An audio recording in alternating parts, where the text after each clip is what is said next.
binde bam bam bidim bam skuriam binde bam bam bidu.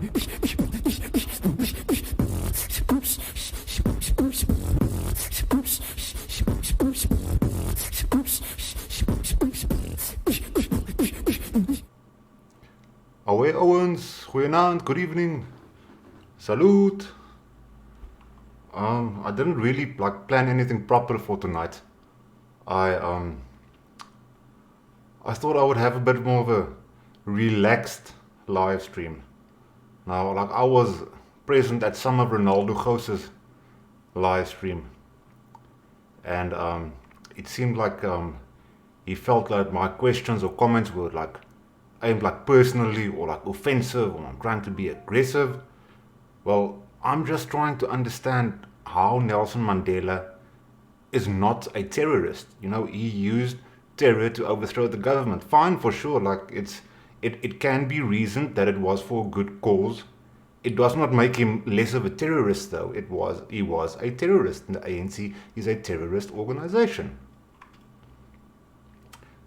Kamsa Frikkie, what's up? And Brendan Campbell is in the hizzy. Jason Batter's in the mix. Now, the second thing me and Ronaldo were at Lockheads, what do you say? We were at was about the DA stance on the Equality Court's ruling of the old South African flag. Now, Ronaldo is telling his audience that the DA is opposed against the ruling, when it is just not true. Okay, IZA says, I guess people argue that he did it for a reason and he served his time. Well, the thing is, it doesn't make him, for sure, he had his reasons. I give that to him, but it doesn't make him less of a terrorist. He was a terrorist. Let's see that statement. Okay, I think, boom, my shortcuts are working. I think I have the right statement here. Here we go. On the 21st of August 2019, Ronaldo tells me go to newsroom.da. He doesn't even know where his own stuff is. I eventually found it. DA notes Equality Court's ruling on Old South African flag, issued by Annelie Lotriet. Let me just make that a little bit smaller so you guys can read with me. I hope you guys can see. Is the stream doing okay? Tell me, is it super bad? The Democratic Alliance DA notes the Equality Court ruling officially declaring the gratuitous display of the Old South African flag as hate speech, harassment and unfair discrimination. The flag, however, can still be used for artwork, academic research and journalistic purposes. An outright ban is a position we do not support. Now, I think this is not what Ronaldo is saying. Ronaldo said that the DA opposes the Equality Court's ruling, especially the part where it says that you're not allowed to display it in your home. But they mention nothing about that. Rather, listen to this, the way they bring their message across. The democratic flag must act as a symbol of hope for a better tomorrow, which the DA is committed to, as articulated by our mission of building one South Africa for all, underpinned by the values of freedom, fairness, opportunity and diversity. Well, we don't have freedom if we have these laws. Our democratic flag, which represents all the people of South Africa, espouses the value of unity in diversity, and we must rally behind this flag and work towards a shared future. Now, they mentioned this unity in diversity, and I said the same thing when I made my response video, that the very next day after the flag ruling, the EFF, a few times they started caffing about the stem that is part of the national anthem, and this must also be declared hate speech. But the reason the national anthem has the 4 languages, and it incorporates the Afrikaans and the English and the indigenous languages, resembles unity in diversity, diverse people embracing into this one nation of South Africa. But if you're gonna start banning symbols and things, you are achieving the total opposite. Oh, here we go. Here it gets juicy. The apartheid flag forms part of our painful history. Well, calling it the apartheid flag, you know, is like twisting the truth. It's like sort of true, but it's not the apartheid flag. Apartheid never had a flag. The apartheid flag forms part of our painful history and should be utilized to educate and inform. The total ban of the flag from our society would have deprived the future generations of the full account of the country's history, a history that we can never forget nor repeat. Therefore, the limitation on its use for academic research and journalistic purposes is a critical point of the judgment. Well, as I made in my previous video as well, like say somebody lost a loved one, a family member, on die grens. Now they aren't allowed to like have a flag or display their flag. And for example, at the Black Monday protests, like, I can understand why the guys sang the stem, and I can understand why the guys like displayed the flag, because they felt safe under the flag. They felt protected.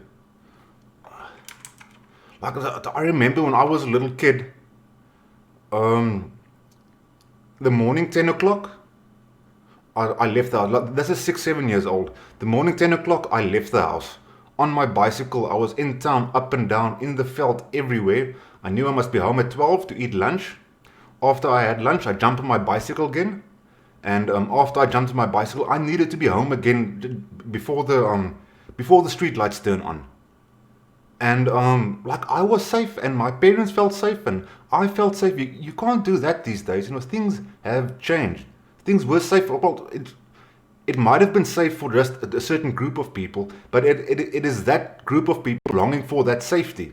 Now, I don't see that as gratuitous or gratuitous display, but like obviously, like the things leading up to this court ruling was that display of the flag, the alleged display of the flag at the Black Monday protests. But I believe those people should be able to display the flag in that manner. I believe Steve Hofmeyr should be able to display the flag at his concerts. If you don't like the flag, you know, you're not going to buy a ticket to somebody's concert if you know you're going to be offended. If you go to a Steve Hofmeyr concert, like, you know the stem will be sung and you know the old flag will be displayed. Like, why would you go somewhere to be offended? It's not like they at the concert they say, let's go oppress black people or do this or do that to them. They're just longing for the good old days. Anyway, I'm off on a rant. Let me... this is chats. I'm doing this wrong. There we go, that's better. Let's go back to the DA statement. We are mindful that there are those who seek to undermine the reconciliation project by abusing the use of the old South African flag and retreat back into the lagers of racial and cultural identity. You know, like, first they gooi this word apartheid flag. Now they undermine the reconciliation project by abusing the use of the old South African flag and to retreat back into their lagers. Now that lagers is also a key word, because a lager is something very, very Dutch, you know, like the way we won Blood River. And like, that is like a stab, like right in the fields, you know, like yo. This is Annelie Lottrie. Like, it sounds like an Afrikaans person to me. Chairperson of the DA's parliamentary caucus. I'm like, no, I'm absolutely disgusted with this statement. This only seeks to hinder social cohesion and undermines our democratic project. Like, Annelie Lottrie, if you ever come across this, please give me examples where people are going about displaying the flag where they seek to hinder social cohesion or undermine the democratic project. The flag have been displayed, but not for those reasons. Countless South Africans still live with the scars and pain they endured under the brutal apartheid regime. As a society, we should strive to engender a sense of reconciliation and unity, as symbolized by the new democratic South Africa.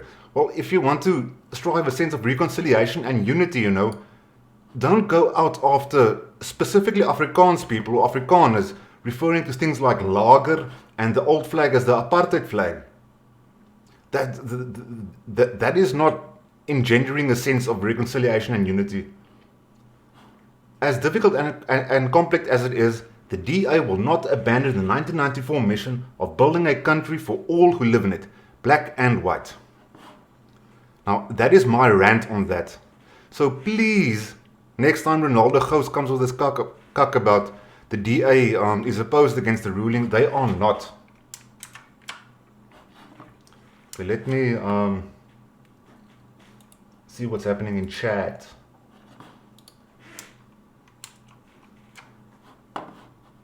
Okay, Jason Bat, let's see that statement. There we go. Stem Sam, Michael Steenkamp. ICZA, I agree with you.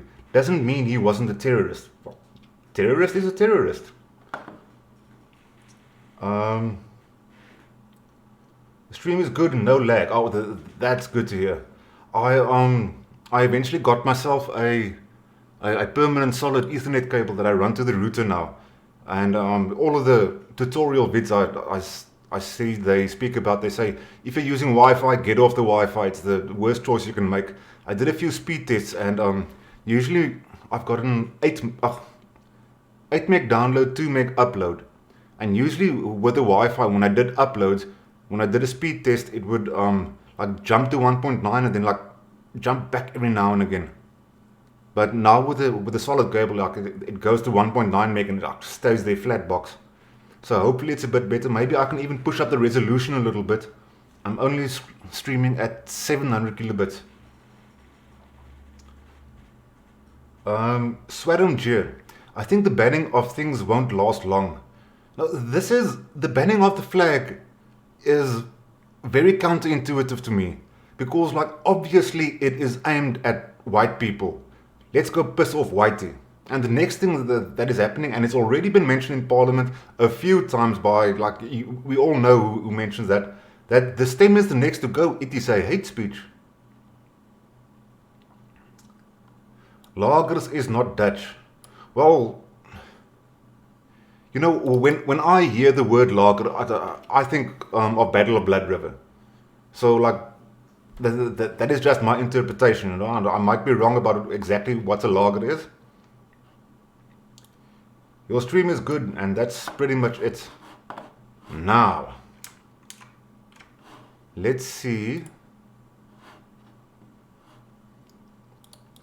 Now, here's the other thing. Ronaldo, just after the election, he talked about Andile Lungisa and the Elna Barkhuizen story. And he said that Lungisa and Elna Barkhuizen made amends, like they have met. But I haven't pulled it up. I haven't looked it up yet. But I remember there was a report article stating that. Okay, where am I now? Yeah.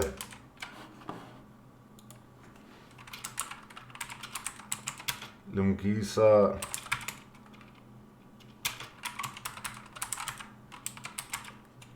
Lungisa Elna Barkhuizen.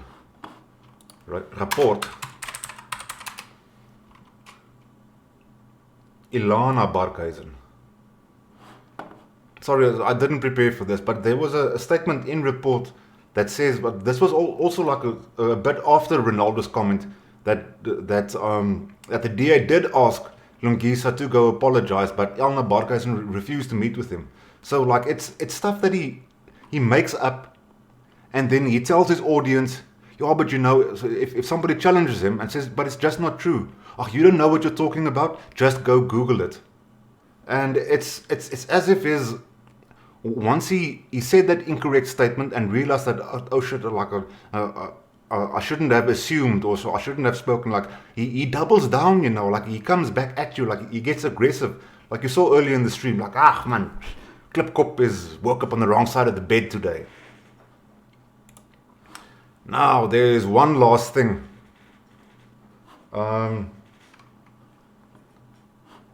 Okay, you guys probably, IZA now asked about, at Klipkop, did you read Frans Cronje's address that he delivered at the Sundays River Citrus Company Foundation Gala dinner?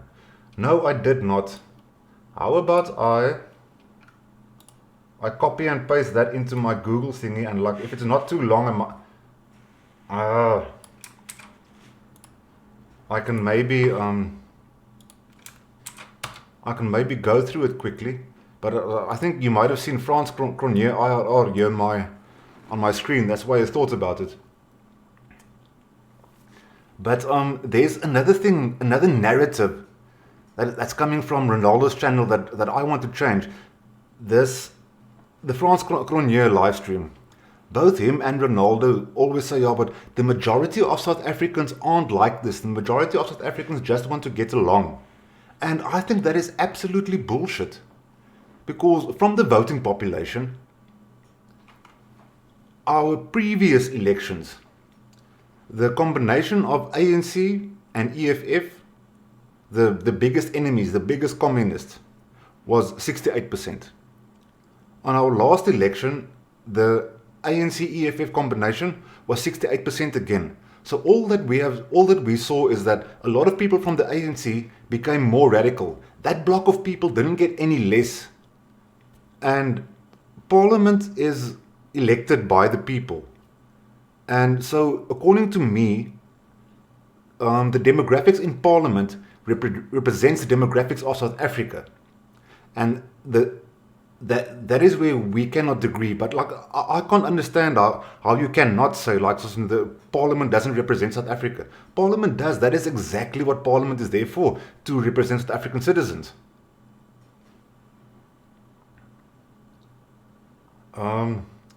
Property rights and the rise or fall of South Africa in the 2020s.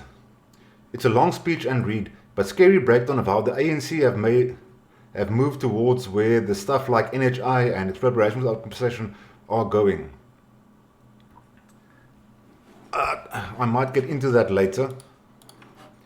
Oh, what I really thought of getting into is I don't really have such a big opinion about this whole Gavin Watson's thing, but I see there's a lot of conspiracy theories going around.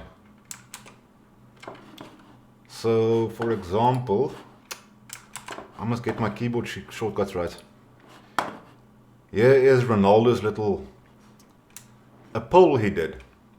Gavin Watson had a freak accident, and then the rest of Ronaldo's audience is about split thirds between committed suicide, it was a hit, or like the whole thing was like a scam and a cover up, Like I voted for committed suicide.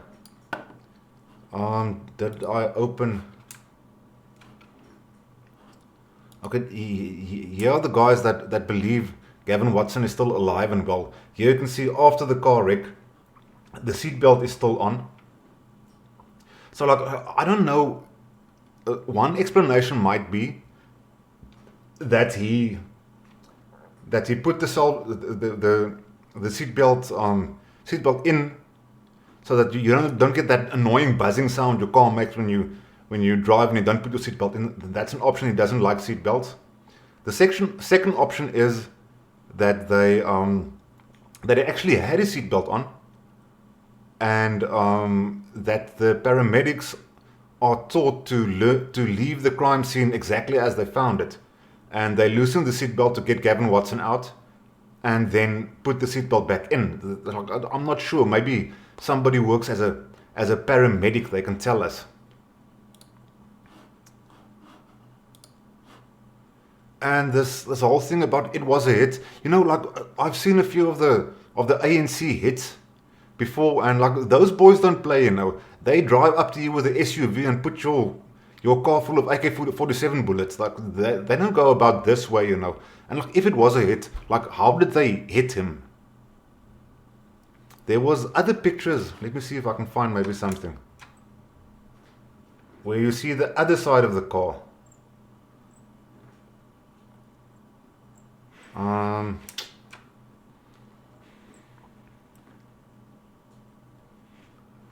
Obviously I can't find that now. But there was no scratches on the car, on the other side of the car. If he was pushed off the road, for example, you would have seen those bumps inside the car on the opposite side where that didn't hit the pole, and that side is absolutely clean. And I don't think he was forced off the road. I think he was he was just in so much trouble, and he thought he would end it now. And like I saw other tweets earlier about they said he was going at like 140 kilometers per hour, but like my opinion is that he just felt no, enough is enough.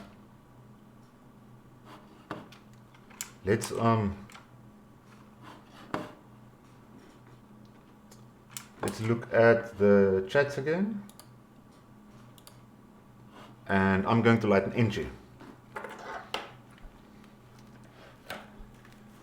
Property rise and the rise and fall of South Africa in the 2020s.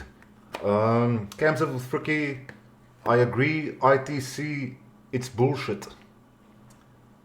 But once again, I want to thank you for your time for our podcast, the Conscious Debriefing podcast. It was an interesting chat we had on Yusuf Zuidland. Okay, Mashup Vix, Jason Bat, like you can look him up on YouTube, or I think Anchor FM is his main platform. He does podcasts, and type that into Google and you should find my conversation with Jason. I listened to the podcast afterwards, and I'm not entirely sure that like you got any proper information from me, because I'm also just like investigating into Yusuf, and like it's only my interpretation, so I couldn't like really give any facts. There is an offer for me to speak to the actual leaders, and Brian Dalton himself has, after that live stream, somebody pointed him to the live stream. So he has mailed me and said like, if I need any information on the pay app system or the land, etc., etc., I must just like phone him or email him or do something, maak geraas.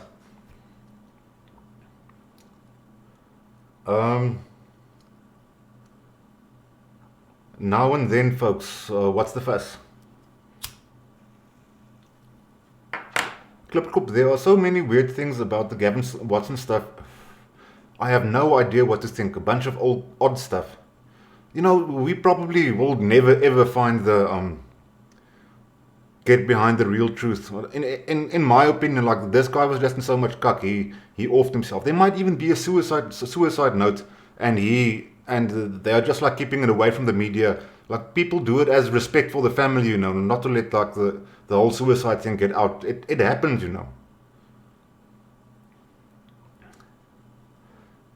So many weird. At Klipkop, Bennis. What is Bennis? Sweatham Jeer. If he was wearing a seatbelt, they would cut it loose. I'm not entirely sure if you are correct about that, because like I was in an accident before, and they do go through effort like not to disturb anything they don't need to disturb. At Klipkop, whatever the middle class earns doesn't matter, because they are classified as middle class. Oh, like I listened to like yourself and Ronaldo for a while, and it got like, sorry, but boring real quick. What is the middle class and what is not? But like, what was your point? The other thing that I would do, is there anybody man enough to like try doing some sort of a live stream with me? Apparently Google Hangouts is not working anymore, but I haven't tried it. Is there anybody out there that's man enough to like come on screen? Like, I want to see if an actual live stream will work while I'm broadcasting, because my little internet connection is almost maxed out.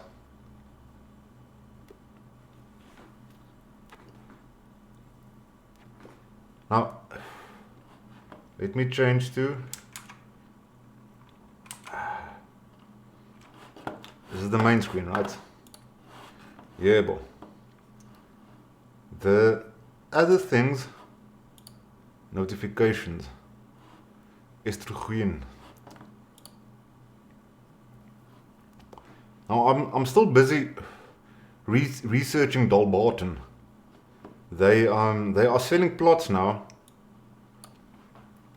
for half a hectare for 100,000, etc., etc. And I'm doing a little bit of mathematics And I would actually want to give. There is people on Twitter.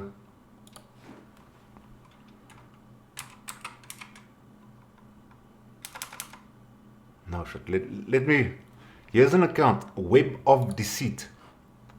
Now, if you go through this Web of Deceit thing, you see a lot of bad things spoken about Brian Dalton. Now, here I see Brian Dalton, Angel Moolah. Like, there was a company, Angel Moolah, where Johannesburg, Angel Moolah, a private South African, has started an online social lending service as an alternative. It is a company that a social lending company, basically like almost like Backer Buddy, but not really, because like I'm not exactly sure how it would have worked, but because the information on here isn't all that great. But they were talking about like billions and billions in funds, and this thing just never got off the ground. And where was I now?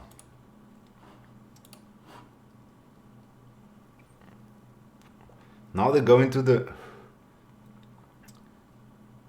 accounts. Now you can actually go look up company names. The thing that I want to know from Yusuf is who signed the offer to purchase for this land. Now, this Mesogen company, their account is exactly the same account as is on the Yusuf site. And here you can see it is Brian Dalton is the director of the company. And this is the pay app. And here we have Rodney Bartman and Brian Dalton. So they are the directors of the pay app and also the Digibank system. It's two different companies. I'm not sure why, but that is also Rodney and Brian. So that checks out, but what concerns me is the Mesogen company, because they are busy with a deregistration process. And if you look here, it was okay. These things from 2012 is just the service provider that registers the company names. In 2014. They had an annual return non-compliance.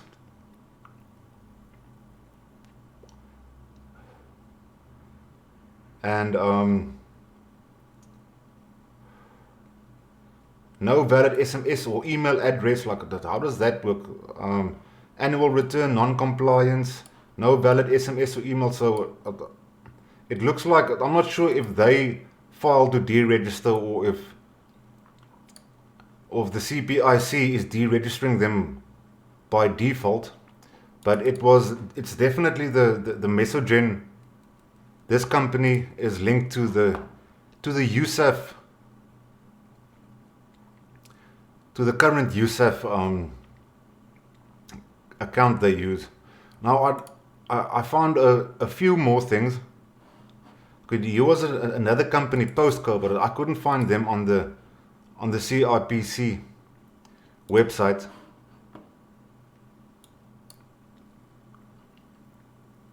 Oh, I don't know. There's just so many dodge things going about. If you go Google, I also heard about Yusuf and King Cornelius. So like they were involved in this whole King Cornelius thing. Now, I remember last year, like I was chilling on the Pof Adder Pit for quite a while, and like a lot of people came to me. Oh, but like the Cape is a new state, and I'm thinking like, what is if a guy goes to like wherever in Cape Town and raise somebody else's flag and declare this state independent? Like, what is going to happen if government just ignores them? They are going to have no autonomy. Like, nobody is going to come defend the King Cornelius's land. Like it was pretty silly. Like I don't know how they got involved in it in the first place. But anyway, let's see the link to USAP. Oh no, it actually doesn't show. Oh god, Citizen is going to give me a copyright strike.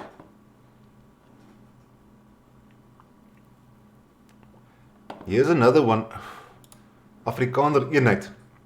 Now, I know there's a lot of support for this Afrikaner Eenheid page, but I think before we go to that, I'm going to do a little bit of...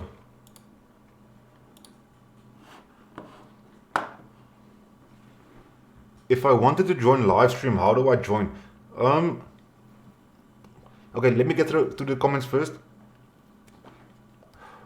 So, like, Kaap, or are you like willing to do it? You can just like put something over your camera or something, but please like stream video footage as well.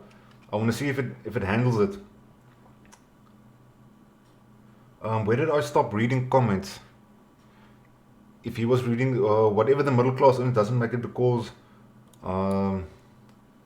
just click here on my link. Interesting. The thing is, I get the means in the essay context, but that's literally not the point. We are dirt poor. So the thing is, if we are going like full socialism, then everybody in the country is going to hover just outside that line of poverty, and it's not a life I'm looking forward to.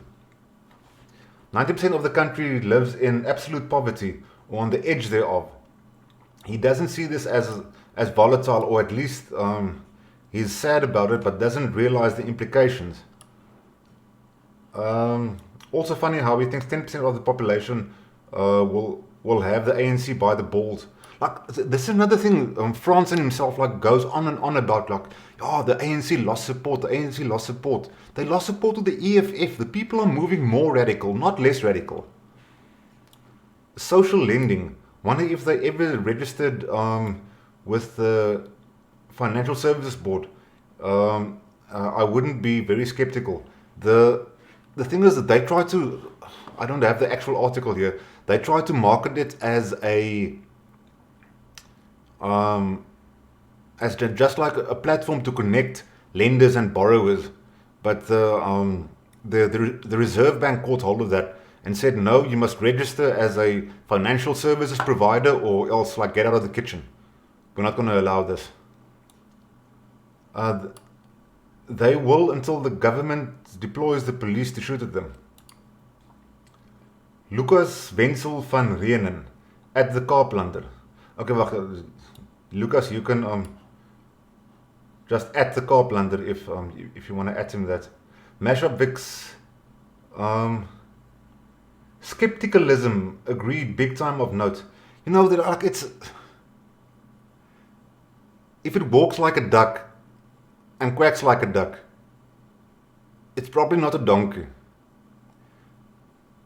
If I wanted to join live stream, how can I join? I can maybe try to set up a Google Hangouts, or do you use Skype, or what do you use? Can I phone you on Telegram? Is that a possibility?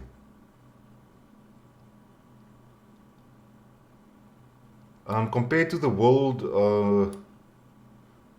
we the kids with the... I said, hey, dude, look up income levels. The Red Jam Samis.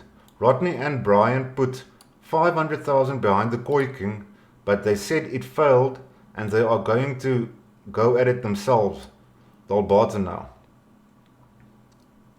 Old Joel stream, just tell me how.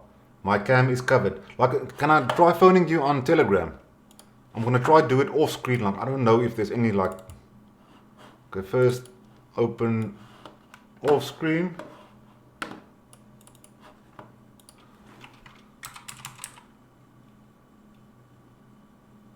Are you Heinrich Kaaplander?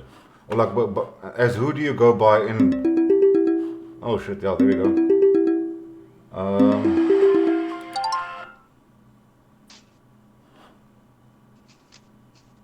Hello, can you hear me? Yeah, so that I can hear you. Yeah, Is this... so that I can hear you. Is this...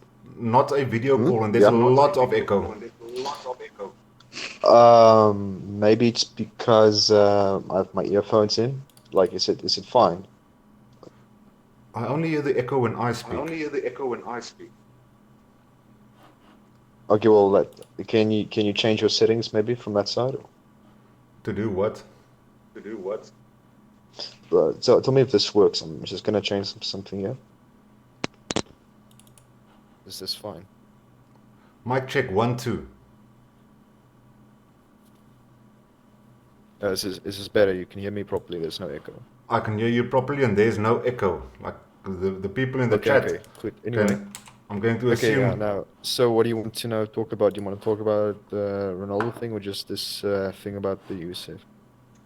Like so, whatever you would like. I would have liked you to do a video call, but it seems like that is not going to happen. Hmm?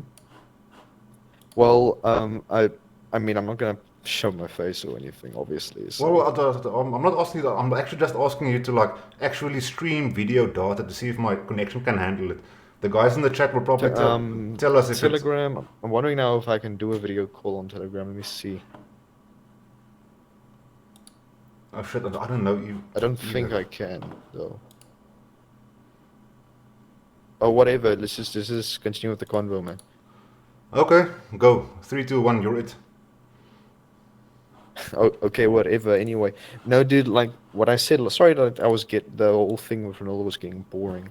But the reason that was happening is because I couldn't really understand where he was coming from with like the whole but the middle class was there. It's like I'm trying to tell him the middle class almost doesn't exist, and it even exists even less in other African countries. So his notion that money is power, so it doesn't really make sense because otherwise the middle class would have held the balls of governments in other African countries, which anyway fall into civil strife and dictatorship and whatever. That doesn't make sense. Now, that's now besides the point. The real point here is that I don't really understand all his optimism, especially him and Franz Grenier, where they just larp about the ANC somehow losing support to moderates, but all the support they've lost has gone to the EFF. Yeah, for sure. The majority they are just going like more extreme, more radical.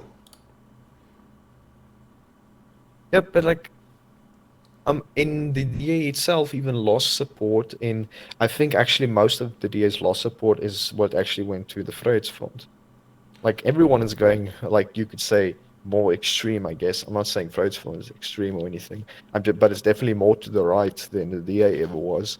So the way I see it is that the DA lost a lot of support to their -2% they got is mostly like to Vryheidsfront, like maybe even ACDP or parties like that. But the ANC EFF thing, that is basically just the ANC youth walking over to EFF. That is how I see it. Yeah, I'd really dislike like I thought, like me and Ronaldo are not like at odds with each other anymore.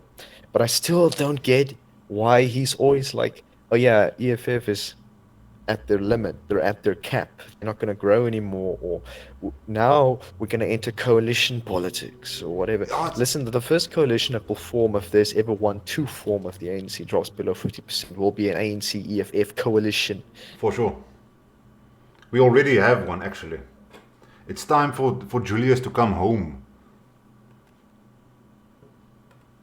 That will happen definitely. Like he will somehow negotiate that when the ANC needs the most. That was his whole strategy since like the beginning of this whole EFF debacle, was basically forcing the ANC to do business with him in that sense. See what I mean? Like definitely that is his game plan. And even without the whole meme about ANC if gonna form a coalition and bring communism to South Africa, that's not even needed. The way our economy is going right now is ludicrous. Like Exactly. energy, all They the are debt, already doing it's it. It's not something that's going to happen. It's happening. Like yes. this like throwing out white pills everywhere. Don't worry, the ANC is losing support, and don't worry, this is gonna happen. Like I really feel we have Come on, dude. reason to panic. I'm not just being I'm not being uh I'm not always trying to be blackpilling. I'm just being a realist. I'm noticing what For is sure, for literally sure. happening. I'm not talking about stuff that isn't happening. For sure, like people have it. I think any reasonable person would be at least at some level of panic, you know. But this idea that everything's going to be fine, there's going to be a tax revolt, and like it's just ludicrous. Yeah, but like Franz Cornier, like I'm not gonna shit on the guy's credentials or whatever, but like he gave the argument during like the stream a while back. He said that, oh yeah, well, if you told someone in 1984 that in 10 years we'd have a democratically elected government, everything would be fine, they wouldn't have believed you. So what Yeah. I'm saying now is, when I say everything's gonna be fine in 10 years, you should believe me. Like, you just made a point about how people can't predict the future. Now you're saying now you're using that kind of reverse psychology to say, oh yeah, everything will definitely work out fine because 1980 became 1994, so everything was going to be okay in just 10 years. Just give it time. That's not how this stuff works. You Another can't thing, predict if things going to go well if there's no indication thereof.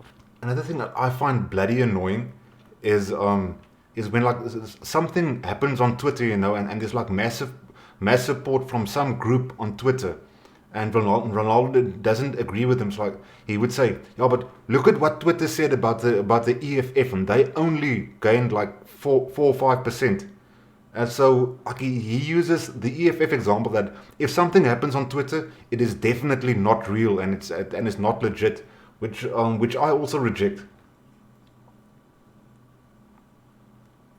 In terms of what, like, are you talking about like news or like EFF support, like what it I'm seems EFF I'm support? What are you talking about? I'm talking about like news in general, you know, like if there's support for example people looking for secession, but because there is in my opinion there is a lot of people like actually looking for ways to secede. Like a lot of people have a problem finding a home because like Urania might be like too Afrikaans for them, and the ULA, like, I'm not sure Hmm. why people won't support that, and USAF might seem You like a little already, bit too dodgy. like, may I interject? Like, you For sure. already know my position on all these things. Like, yes, I sort of threw my hat in with the ULA thing because I thought it seemed legit, right? But even that, the Yusuf thing, the Irania thing, all that kind of stuff, I really don't like these things where you sort of everyone throws in their money into like this meme organization, and now like, okay, now we're gonna buy land, we're gonna have a little town, whatever. For sure. I'm always telling people to do this kind of stuff on their own. They shouldn't like join a fucking Yes. organization where they put their name on a list or anything. What they should do is like, I'm guessing you do watch my videos. Like, Yes, I I'm do. always Well, telling people just to. I didn't watch your book review one. I don't watch your videos where you're sitting in a bar and you can hardly hear where you are what the guys are saying. I don't But watch you those, watch but my other like stuff, so you know. if you speak properly, you know, and I can hear you for sure, I listen to it. And you obviously know when I talk about the Hamlet poll. Now, the Hamlet Pearl or pill, Yes. what is that? Enlighten me. Have you? Okay. What I'm saying is that the best way to prepare for any kind of sort of civil strife, not only an essay, even a global financial crisis, and what is also psychologically better for us is to live rurally. Now, you might be thinking, well, I don't have the money to purchase like like a fucking game farm worth millions of rands.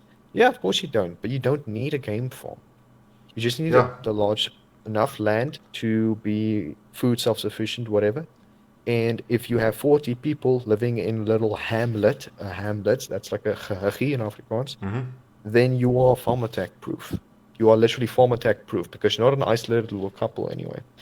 but the thing is, And a lot of people can do this. Sorry? look, finish your thing. It's fine. Like as I'm saying, I'm always pushing people to move out of the cities because they're becoming more dangerous by the day, and they're anyway not as nice to live in, as compared to living rurally. Now, people might say, yeah, but what former tax come get me? Well, I'm saying if you live in hamlets of 40 people, then you will be able to be farm attack proof and you'll be food self-sufficient, you'll be living off the grid, and you'll generally just be in a much better position as compared to 70% of the population that lives in cities at the moment in South Africa. Well, Um, so I'm always pushing for that. the way I see the future panning out, there is um, the country is going down the shitter. We are like steamrolling towards Zimbabwe, and we're gonna hit it, and it's going to be a lot worse than the people in Zimbabwe because we ain't got no place to go. You know, like there's only ocean beyond us.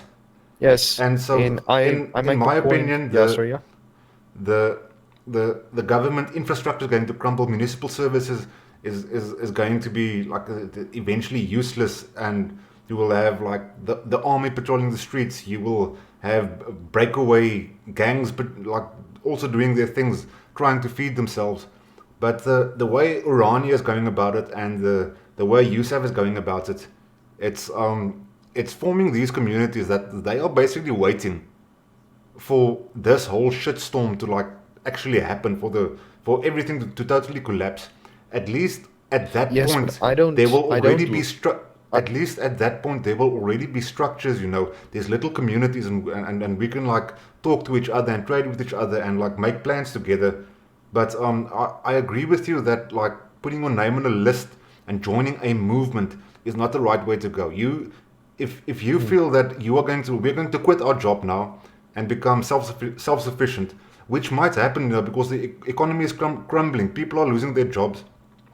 I know I let out my house in Brackenfell at the moment, and the estate agent told me, listen, we cannot increase the the um, the price the rentees are paying because like nobody's looking for places to rent. Everybody's living with their parents again, and the economy is going down.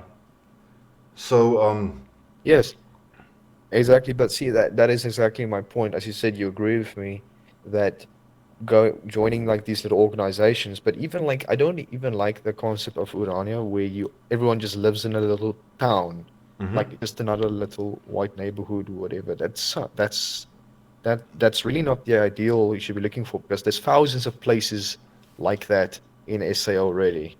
Like its only reason Orania stands out is because it's like a sole suburb without surrounding suburbs. That it like that's not anything different. You're just creating another little homogeneous Afrikaner suburb. Like that's nothing different. Now what I'm saying is that literally there are so many places in SA that have arable land that has a low population density that if people just spread themselves evenly, they would actually form a geographic ethnic region. It would show up like that, and you'd be self-sufficient, and it will be nice rural living, good for your health, whatever, and you'll be able to outlast any downfall. It is the ideal. This urban living thing, I've already talked about. You're probably getting annoyed that I probably keep mentioning it, but this urban living thing is something that's been going wrong with Western civilization since the Industrial Revolution. It is yeah, bad for our psychology, it is bad for our health, and it is very, very volatile because everyone is so dependent on the system working 100%. If it doesn't work 100%, then 90% of people die because maybe the power doesn't go on one day and then suddenly there's nothing delivering food. now that you are talking about cities, the thing is why it is generally argued that like white people pushed black people into concentration camps, like in Soweto, for example. But it really didn't work that way. There was um, there was massive prosperity created around the Joburg area, and people came flocking from like all over the continent to get their piece of the pie. And does this mean like everybody who had wealth around the like the Johannesburg Gauteng area had to now all of a sudden accommodate all of those people? Hells no! Like they were squatters, and the apartheid government like they were far inferior services to the tax-paying citizens. But the the reasoning that they didn't give any services is absolutely bullshit. They had like hospitals, they had electricities, they had roads, Like they got services. It was inferior to the services that was provided to the white people that paid taxes, but they had services. Yes, but at the same time, you have to remember like the whole reason. And now I'm gonna sound like a fucking SJW at the same time. Now I'm Hmm. sounding. I have already explained. You already know why I don't like the whole notion of like, oh yeah, everything was like legit awesome 30 years ago. What the MP wanted to do was basically exploit cheap labor under the guise of being a humanitarian. Like, oh yeah, look at how oh look we're helping these people, giving them hospitals, whatever. Hmm. They're just importing cheap labor, not giving them obviously not giving them citizenship because you're importing cheap labor, Hmm. and then they want to exploit them, and now you're stuck with like a very mixed up country, very unequal, whatnot. What they should have done in 1960, or even earlier, maybe if the Boereoorlog didn't happen, Hmm. was they should have purposefully made proper states for every ethnic group in the country, Well, and of course then enforce immigration policies, that and population exchange over that a period was of time with economic incentive, not forced removals. And then we that would have homogeneous nation states. that was what the apartheid government tried, didn't they? The thing is No, they didn't. No, no, no, no, no, when no, no. the Brit They yoked, dude. They lichted. That wasn't proper. Like the Bantustans thing was a meme, dude. Look at those borders. Look at those borders. Look at those immigration policies, letting all of the cheap labor stream in and then exploiting them. That was a meme. That was a farce. It was all for money. Okay, I'm gonna like cut away to the comments quickly. If you want to stay on the line, you can stay on the line. I just think like neglecting my fan base, you know. Um, A free D Boer is correct. It is a corporate strategy. That is exactly what they did. 100%.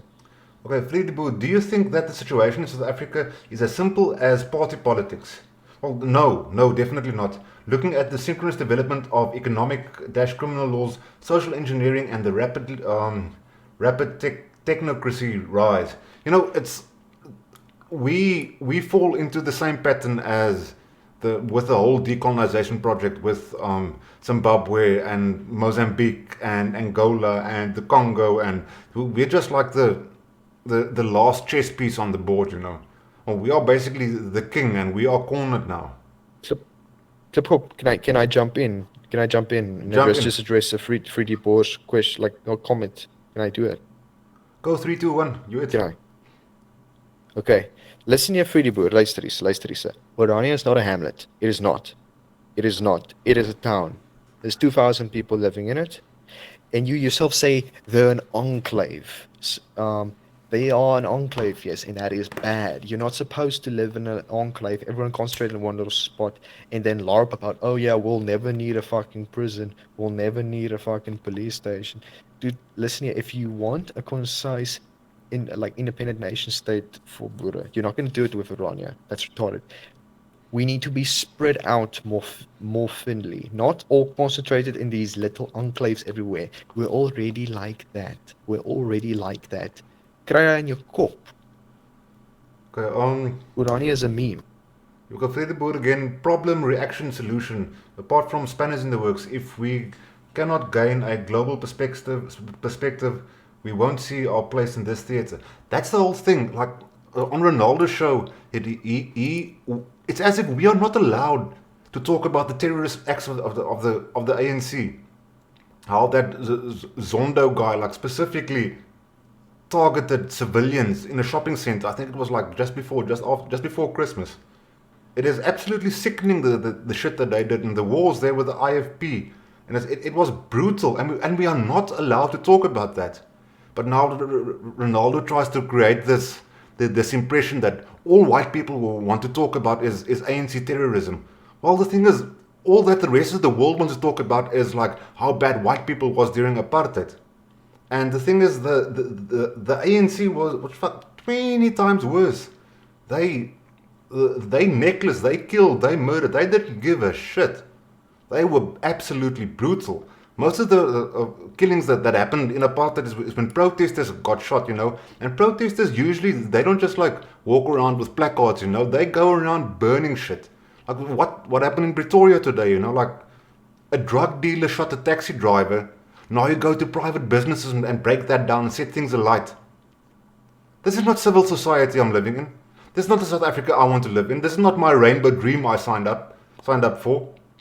There is definite like cultural differences, and like I can't accept this as normal. It's not normal. Vredeboer, Radaboot, Vredeboer, Kaapland, Oranje is more than just a white suburb surrounded by other suburbs. It's a cultural hamlet enclaved with a proactive view on Yeah, but self-help. I already They can, answered that, and I told him he's talking cock. well, may I have an opinion as well? Okay, yeah, Am I, sure. am I allowed to have an opinion? Oh yeah, it's my show. Yeah, totally sure. I'm Um, just afraid of what I'm gonna about to hear. Oranje is more than just a white suburb unsurrounded by other suburbs. It's a cultural hamlet enclave with a proactive view on self-help.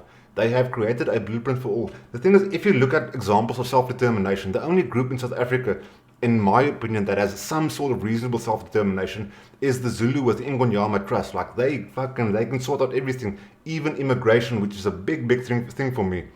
The problem I have with Orania though is they haven't been put to the test yet. Let's say South Africa does go down the drain and Orania becomes like the most prosperous enclave that the African continent has ever seen. Poverty is going to flock towards that enclave. Like there'll be, let's say Orania expands like crazy and 1 million Afrikaners, South Africans moves there and they create this wonderful economy. Poverty is going to flock there, and you're going to sit with the same problems. I'm not sure how they're going to handle that. Okay, may I also add to that? Interject. Urania is not currently economically prosperous in any respect, and I'm talking about people's incomes there. Most people there can't afford to live there.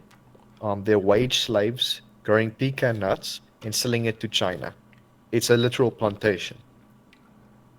Well, the thing is, I actually want to finish with Yusuf. I'm gonna finish my Yusuf video, Okay, and sorry, then and sorry, then but I would listen here, I've and done then my I want research and on then I this. will then I want to speak to like Vanaand Boshoff or one of those oaks.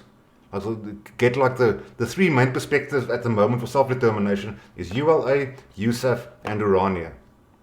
And like I'm Okay. going from the bottom up. I'm done with ULA.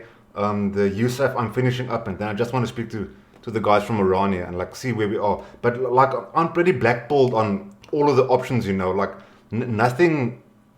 There's no real good outcome if you look at any of those groups. Okay.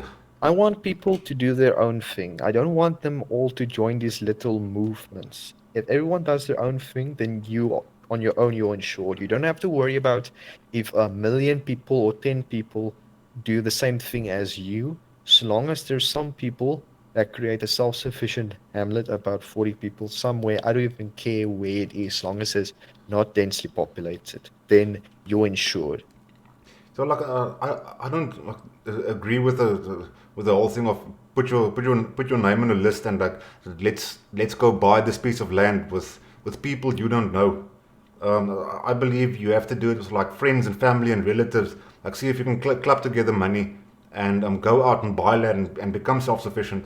But the thing is, everybody at the moment they still have jobs. The economy is hanging on that little thread. But as soon as we start seeing like mass retrenchments and massive job losses and like investments pulling out, there's going to be a lot of people that lose their jobs, and they are going to start using their savings to go out and buy land. I think a good option would be for current landowners like farmers, etc. They could they could also maybe like start allowing people to come live on their farms. The other thing about this, No, USAF, yes, no, that's what I'm doing. I'm currently doing that. the other thing about the USAF is and moving to the farms, like in general, it is not legal to just like subdivide your property and start like giving water and electricity and forming your own government. Like you have to like rezone that area to residential area first, and like they're gonna see what's happening, and they probably won't allow it. Yes, but that's what I'm saying. Something like Urania is a lot harder to make. Let's say you wanted to make 50 more Uranias. It's almost it's so monumentally hard just to get the first one going. What makes you Yeah. think you're going to be able to make 50 more? What I'm saying is that what I'm suggesting is a lot easier to do, and small groups of people can do it with hardly any legal barriers, as far as I'm aware. Okay, let's check the comments. They targeted soft targets, women and children on purpose. You could maybe defend it if they engage in fights with the army. Yeah, well, there was raids from they there was defense force targets, but there was a lot of civilian targets. There was landmines on fucking farm roads, like children got blown to pieces on the farm roads with the landmines. Um, Fredebo at Klipkop, the difference between the Zulus and Urania is political endorsement on scale. The thing is, the Zulus closed this deal while the country was handed over. Like, they got a fucking sweet ass deal, and I'm jealous. Jason Bat, I also want a podcast with somebody from Urania. Well, maybe after. I've spoken to Vanaand like in short before, and like I can say we like sort of get along. Maybe after we do our second stream, our second conversation, we can if he agrees, I can maybe plug you. Ronaldo Gous, was die stormjaars terroriste? I fucking never heard about the stormjaars. It's like give it a quick Google.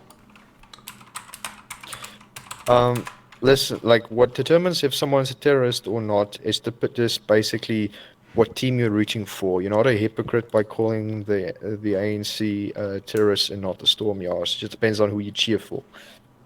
The so this is basically the Ossewa brandweg. Well, like I'm not going to go into that, but like if the Ossewa brandweg used terrorism to achieve a political gain, then yes, they were terrorists.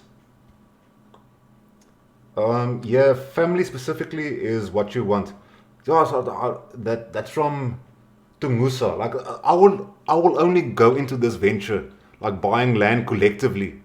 Like I've got some tabs open about how Yusuf wants to do it, and there's so many loopholes there that you can just lose all your money. You have to do it with people you trust, like and know well. Wit Olifant at Kaaplander and Klipkop. Please explain uh, more on how you are doing with staying on farms. Okay, well, Kaaplander, take it there. I'm not living on a farm. Okay, listen here. You're probably wondering now, how do you even house people? Like if you want to, let's say you're One Oak, you own land or you have a lot of capital, so you want to buy a small piece of land now. Minimally, I think you should probably aim for about what's 5 square kilometers in hectares again? I don't have my calculator here with me, but around that size, you have that. And with just 14 hectares cultivated for like various foodstuffs, that means grain, a vegetable garden, and everything. 14 hectares. That's enough to feed 40 people. Now, in terms of housing, a shipping container that is properly fit out like a proper house. It's not some shack. You should see what they like. What this American used. He used 150,000 rand, not dollars. He used 150,000 rand to build a proper house shipping container. That's all you need for a place that can house 2 people. And this it is viable for the price of a car. You can build a house for 2 people. That's like on your property. And I'm saying if 40 people decide, hey, let's all throw our money together and then we can probably make this work, and it works. If you're relatively rich, then you can just recruit poor white people to come live on your area, and then you guys can form a hamlet as well. And this is something that can be individually done. It's just not something like thousands of people need to throw money in, like Urania, Yusuf, whatever. This can be done individually in small cases. It is perfect, and it can happen on its own. Okay, to get back to So yeah, Yusuf, I've here's like a nice instruction. How does it work? Dalbaten Zuidland. Introduction, ethos, mission, but buying the land. Unfortunately, money makes the world go round. So with everything, there is money involved. buying this farm from the sellers as part of the contract. We have a 60-day due diligence process. What am I paying for and how is my money secured? Okay, yeah, subdividing Dalbarton. To explain this, I'm going to use an example. The figures and names are fictitious, but used to make the explanation easier to grasp. Well, what I did was I took the fictitious part out of there and I plugged in their numbers into their calculations. Okay, we had to set up a legal entity, namely a PTY Ltd company, in which to purchase Dalbarton. Well, the first thing that I would like to know is, like, under whose name is what is the name of this PTY Ltd, and who are the directors of this PTY Ltd? And they use an example of Motherland Pty Ltd.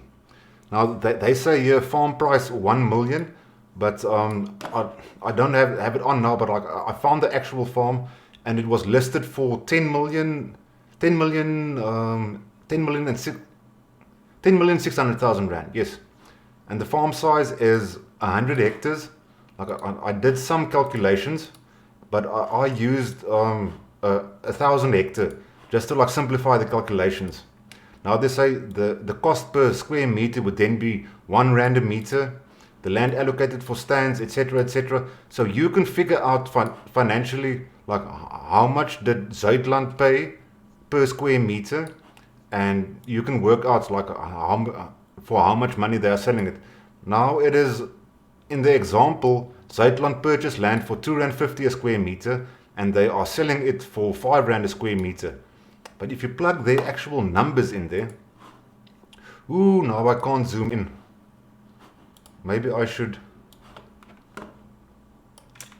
copy this to Word. The usage thing, like the way people are paying for it, I bet not even 10 people are going to even move to that area because people are too decentralized from the whole process, so they won't feel compelled to live there yet. It just doesn't materialize, and it costs so much to buy such an area that you exclusively must now, of course, want to be your little area, independent country, of course, whatever. It deals in all these idealist views of how to get things going when you can just stick to the practical things that you can do on your own. Well, now the farm price, I'm assuming they purchased the farm, or like put the offer to purchase in for 10 million. And let me make it clear, they do not have this funds. The people have to come and buy the stands first before they will be able to buy the farm. But remember, there is a company, a PTY Ltd, that is buying that farm. There is a trust account held by lawyers, and as soon as that money is raised and everybody agrees, okay, we are buying the farm, that money gets paid to the current owner of the farm, and then this PTY Ltd owns this farm. And how they explain in the little document over here. Oh, where is it now? Nope.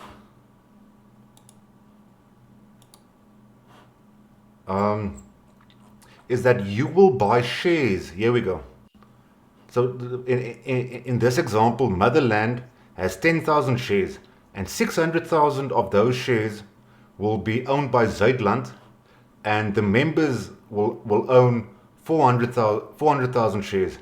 So you will purchase 2/5 of the actual price of the farm. Now, if I punch in my numbers, the farm price is, I'm going to assume the purchase price is 10 million. Then the farm size is 1160 hectare. Size of allocated stands is, so that now they want to allocate 400 hectare of this 1160 hectare to stands. You know, the rest is for infrastructure, like a dam for water, and there's a little nature reserve there, and there's like all sort of things like roads, etc. that goes into the rest. So, and if you punch in those numbers, with the 10 million, you get 2.50 rand per square meter is what they purchased it for. And now the shared division, The residents, if you buy into this LTD, you get a 40%. You get a proportional share, but you only get 40% of that proportional share. Now, the first lot they sold at 10 rand per square meter. That is 2,000 square meter stands at 20,000 rand. So so you will be buying 0.02% of this PTY LTD. The second lot sold for 15 rand a square meter. That's 1,000 square meter stands at 15,000 rand. So you will be for a you will be buying the second lot's percentage share in the in motherland would be 0.01%, and the third lot is selling at 20 rand a square meter. So the price per square meter with every bite is getting more and more. But let's assume that they are going to sell all the stands at this new price. The third lot is 5,000 squares at 100,000 rand. So for your 5,000 square stand, you will get 0.05% shares in this whole Zuidland project. So let's assume they do raise the funds, buy the farm, and then decide to sell it like 1 or 2 months later for whatever reason. If you purchased a 100,000 rand stand, you own 0.05% of Zuidland. That means your payout will be 5,000 rand, and that's quite a big loss. And this will happen if Zuidland should fail for any reason whatsoever. And if you put in 100,000 rand, you are going to get back 5,000 rand, with the way they describe it here. Yeah. So basically, it just goes through to my point. That whole thing, all these organizations, no matter how noble their intentions are, they're too decentralized they're sort of set up to fail in a way because they're way too big. There isn't anything yet, but it's already too big. I feel like if you keep it small, you keep it among you in a private group of friends or just close family members, you can do it much more successfully on your own, and it's a lot less volatile. Like one place failing, one oak in his 40 friends failing, shame. But it doesn't ruin the entire overall project because it's a bunch of independent projects. If Yusuf fails, then there's no Yusuf. Just like that. Then like that whole scheme is somehow now under with all the thousands of people that wanted to go there. Now the whole scheme is under then. With my system that I'm just thinking, I know I sound like a fucking narcissist, always going on about my system, whatever. With my system, a lot of independent people. Some will succeed, some fail. Doesn't matter. Overall, there is a movement then towards rural areas, and then over time, they will represent an ethnic geographical region due to population density spreading out in a certain area, whatever. Now, I just want to address someone here in the comments said, I think Vit Olifant, he said, I am in at Kaapblander. Now I just need 39 more. I'm guessing he means he has a farm, whatever. He just needs 39 people, whatever. Now, he can just elaborate on that if that's not actually the case. But if that is the case, I just want to say that you will definitely get people who are eager, very, very eager, just for a place to stay and something to do. I'm not even talking physical money. Some people honestly just want a safe place to stay and food.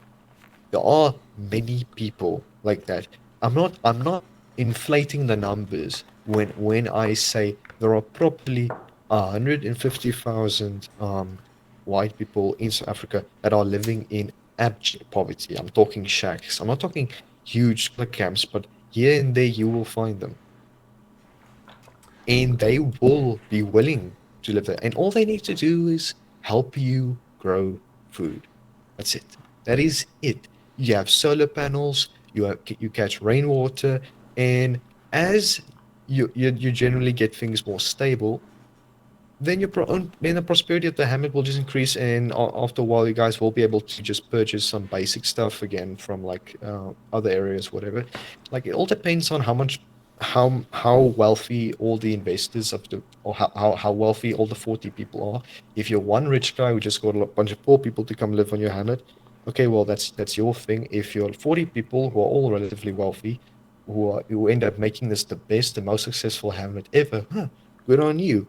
I'm just saying it's a lot more practical and it can be done. Well, I'm trying to distinguish how you guys talk about like what hamlet or hamlets. Like, how is that any different from little enclaves? Because here's the thing. It's the idea of the amount of you what you get for so it's about bang for your buck, basically. What Iran does is that it put 2,000 people in a one little town, right? Mm-hmm. I'm saying that if 40 people are in a hamlet, and then 5 kilometers from them there is another 40 people hamlet, and then 5 kilometers from them there's another 40 people hamlet, and so forth, you will get a population density of about, I think it's 8 people per square kilometer. There are the many places, and I'm not talking about the Northern Cape that's desert.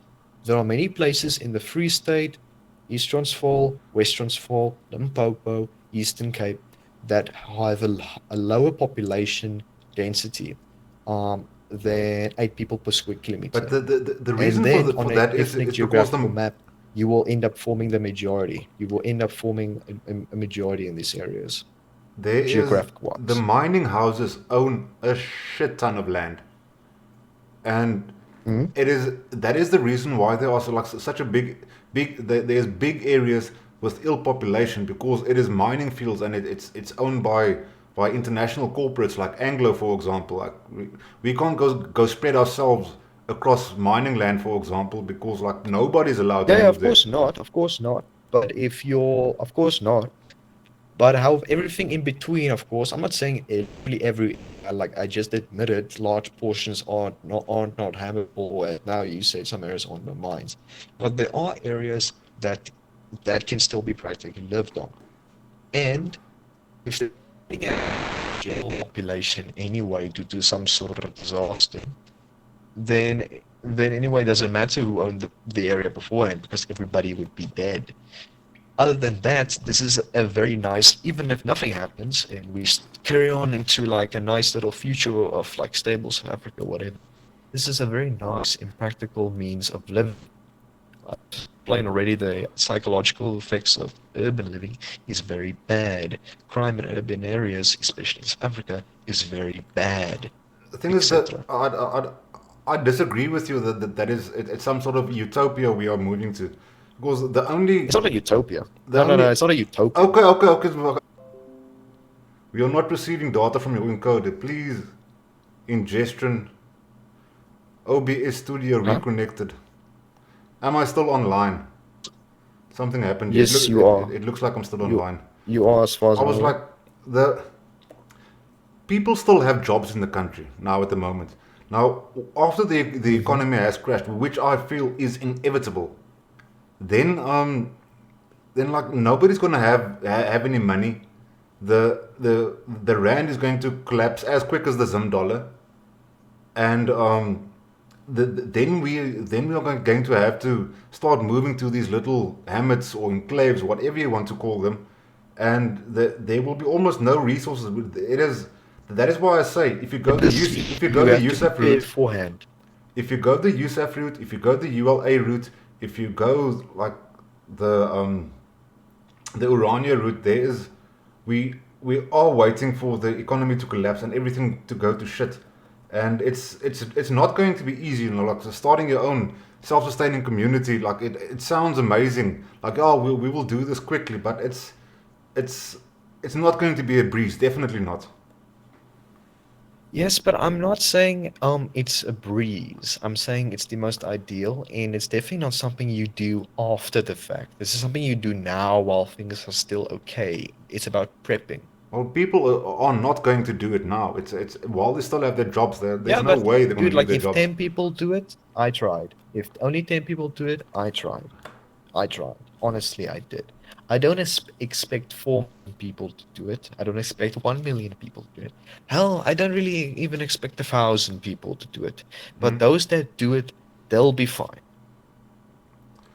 Oh, well, okay, fine. I just don't see this actually happening until people like start losing jobs on mass scale. Well, then they'll just die because there'll be no food. Anyway, like I still wanted to talk shit about Ernst Roots. Where's my What little about folder? Ernst? He's most in a rock band, bruh. Did you know that? Oh yeah, I know. I said something Wolf. You'd call me Wolf or something. Let me see. Where's my correct screens? Where's OBS? Here Yeah, we go. soms Wendy Wolf is what they're called. Soms Wendy Wolf. Check it out, Oaks. Here's Ernst Roots. He's like the cool dude. He also skateboards, you know, ne?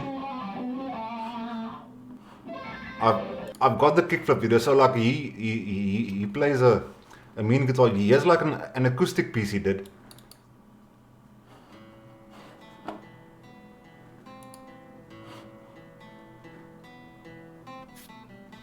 It sounds very like System of a Downish to me.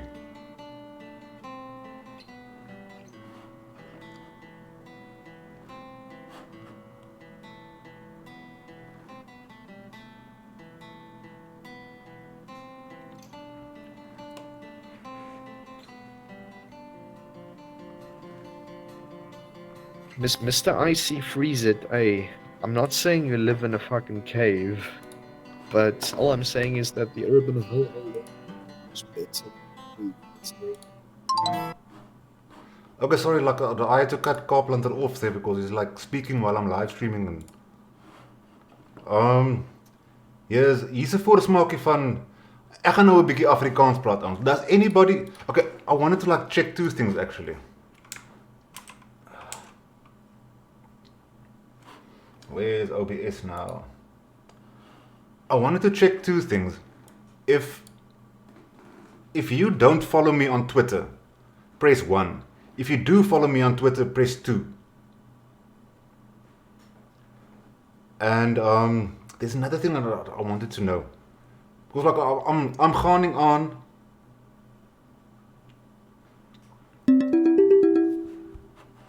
Like Kaap, like so I'm done talking about self-determination. Done. Klaar. Follow, ne? Okay, so like most people follow me on Twitter because like I don't want to like regurgitate everything I do on Twitter. But here's another little lead solo from our man.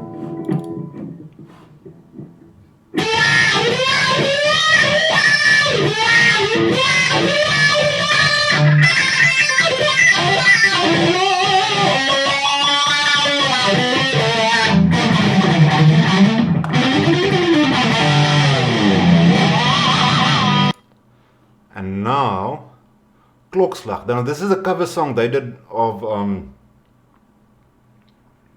shit, I'm not on the fucking right screen. Why am I not on the right screen?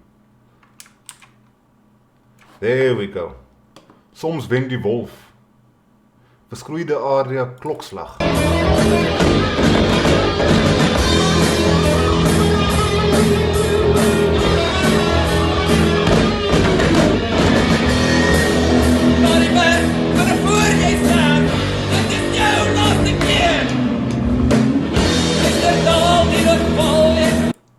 Owens, check this guy on the left. Ek wonder hoe poes dronk is hy.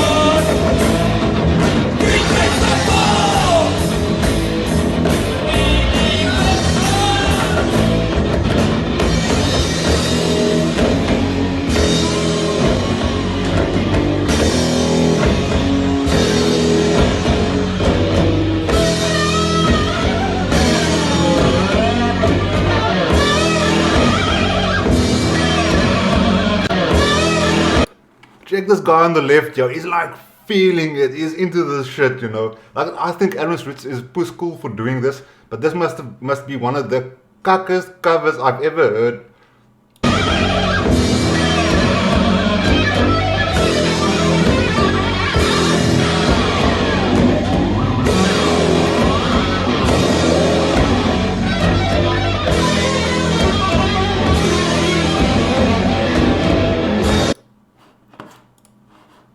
Let me get to... Where's my Twitter? Search Twitter. So like Aaron is like definitely like the bad boy of the political industry, and it's awesome that he rocks. I just wish he didn't write For Whom the Bell Tolls like he did. That used to be an epic song. He's like ruined it for me now.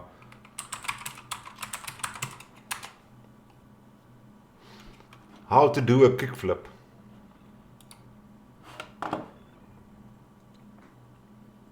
He's even got like the slow-mo cameras and everything. I used this in my last propaganda video. But I think that's fucking awesome. Like the 2IC of AfriForum is like a heavy metal guitarist, lead frontman, and he does kickflips.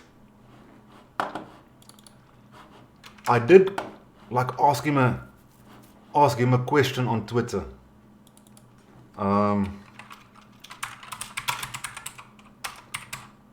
Which made me lose a little bit of respect for his rock legendary.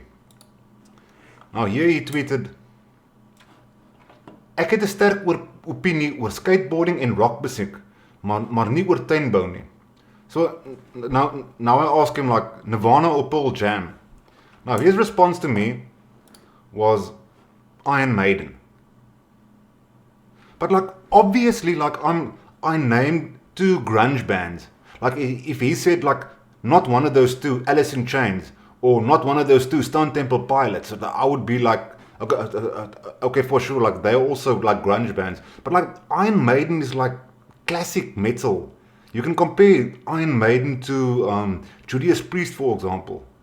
But like, how do you compare Iron Maiden to Nirvana or Pearl Jam? Like you like lost 1 or 2 rock and roll points. But that guitar you are playing, that is so many points. Ibanez Zyphos.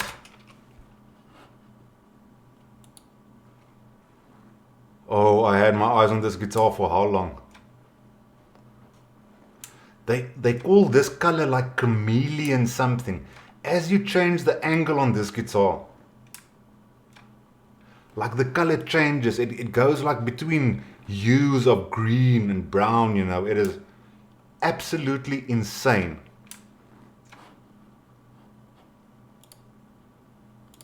But there was my tangent, something that not unpolitical anymore. Like, guys, I'm getting like a sort of gut full of politics in general, you know. It is like these court hearings and court cases of people stealing money, and yes, Jacob Zuma is we're gonna get him now, or we're gonna get this guy now. Nobody goes to jail. Like, it's this Gavin Watson thing. Before he had the car accident, like I still don't have a clue what exactly he did. He's somewhere linked to Bosasa, but you know, the whole fucking team is corrupt. People have been desensitized to that level that, well, at least for me, that like I don't give a shit anymore, you know. Like, they must go have their court cases. I already know everybody's corrupt. I don't need court cases to prove it to me. What do you guys think?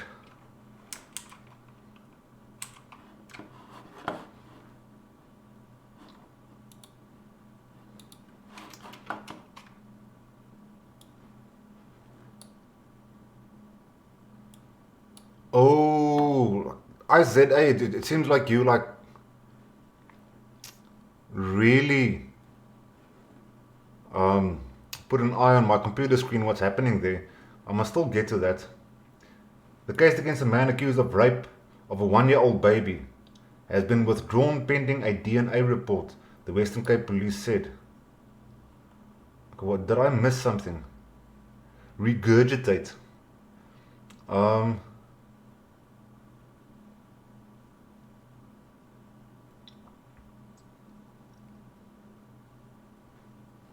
Shit, man, the man rocks. Like it's pretty badass, you know. Like I enjoy that. Is dit Ernst Roots wat so jam? Dis hy, die fucking dis Ernst Roots is rock and roll frikkie.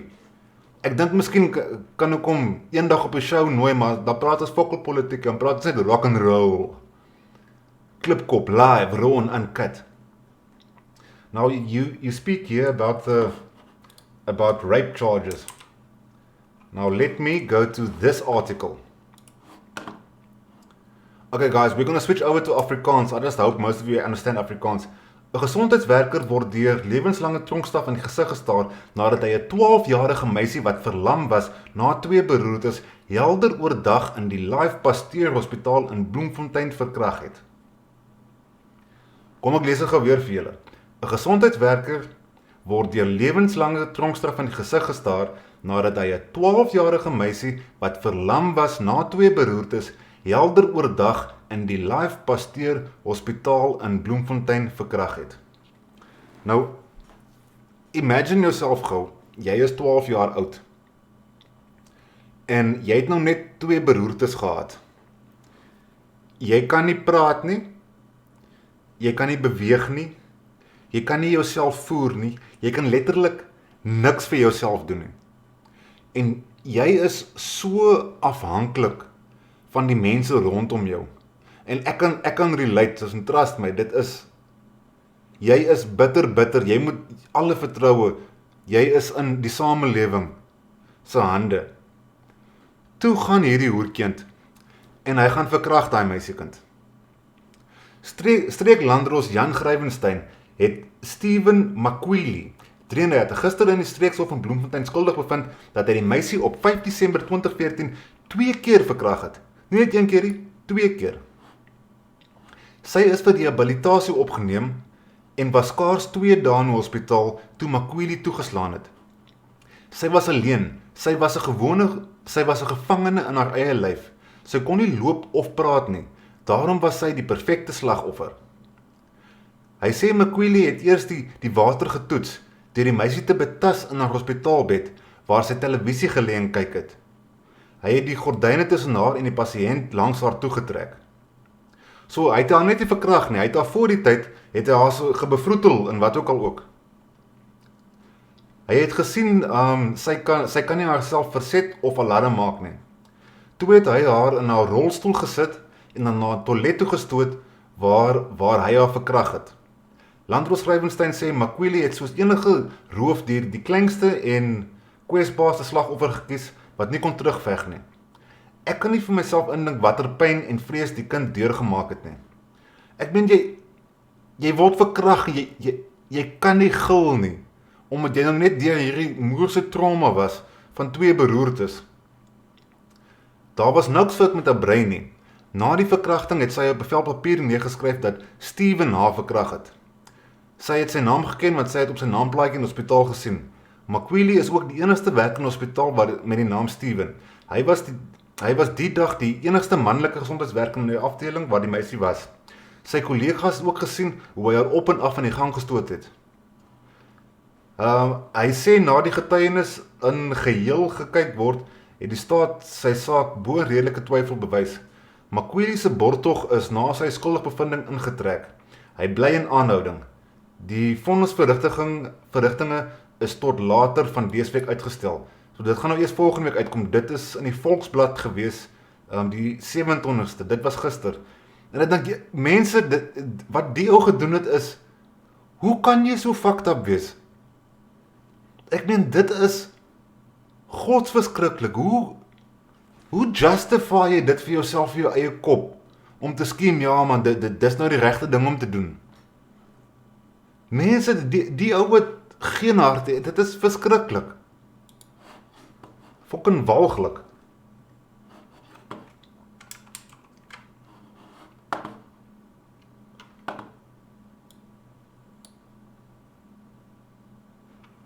Brendan Campbell, Afrikaans asseblief.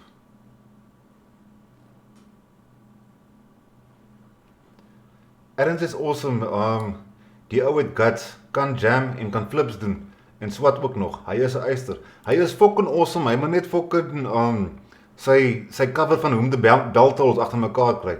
Dit smaak of hy daai basgitaar was 'n half step down tuning gewees en sy gitaar was 'n standard of iets was nie lekker daar nie.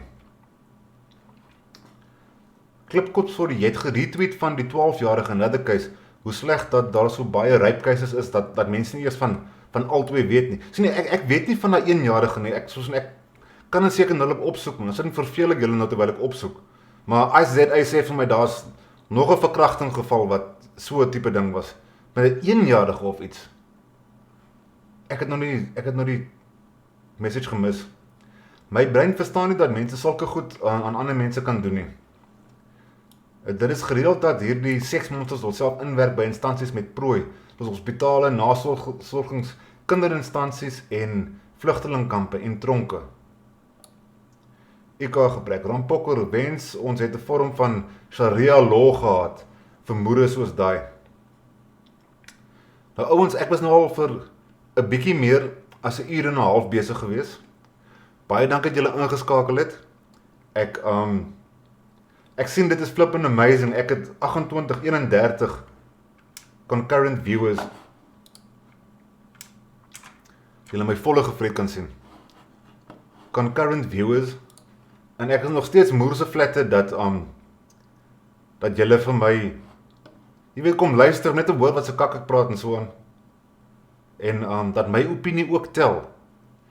Nou as iemand nog enige vrae vir Zuidland het, dink ek as julle my wil kontak, asseblief doen dit nou.